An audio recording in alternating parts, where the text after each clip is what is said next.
This is AS3, Physics 3, and this is paper 2001. Question 4. State the range of frequency of sound to which the normal human ear responds. So you should know, even from GCSE, it's 20 to 20 kilohertz or 20,000 hertz. And that's a very easy 2 marks for you to get there. On figure 4.1, which is this figure here, sketch a graph to show the variation with frequency f of the minimum audible intensity for the normal ear. Now this graph, you might be asked to draw this quite often, and it's quite a regular question, so you really do need to know the key points and the key places where you have to show a curve and so on.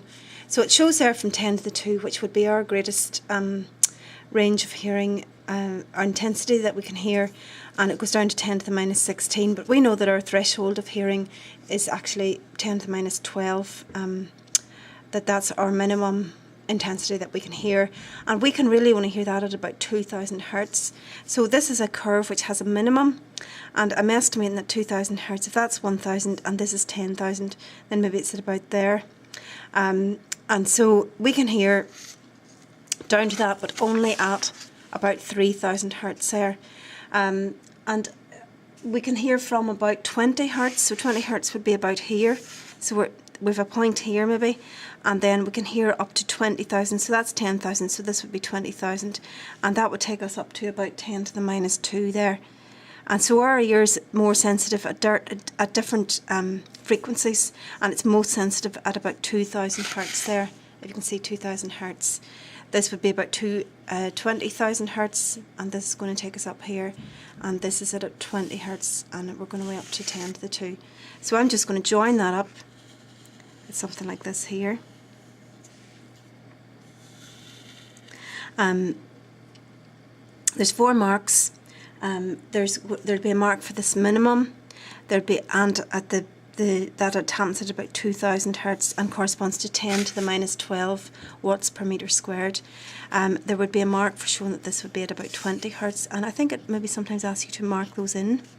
So we'll just put those in, 20 hertz, and then this is 20 kilohertz over here. This is about 2,000 hertz. And then it says here, indicate by shading on the diagram the region corresponding to the sound which can be heard. And so that's all this region down in here.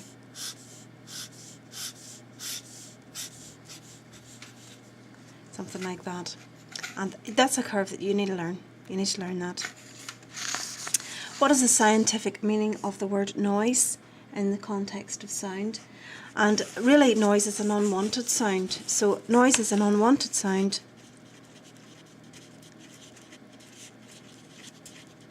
And generally it has no pattern of vibration or no frequencies which are overtones or which are intervals of each other. So with a mixture of frequencies.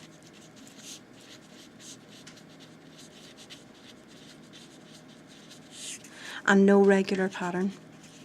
And really that's the difference between noise and music. That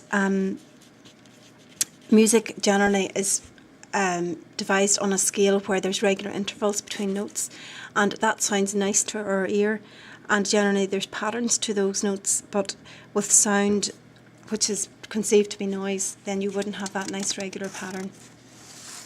Okay, the next part of the question says, excessive noise may contribute to a hearing hazard. State 2 characteristics of the noise which could be considered when assessing the extent of this hazard. So the first one, of course, is the intensity of the sound. How loud your ear perceives it is going to have an effect on you. And then the second thing is the pitch of the sound.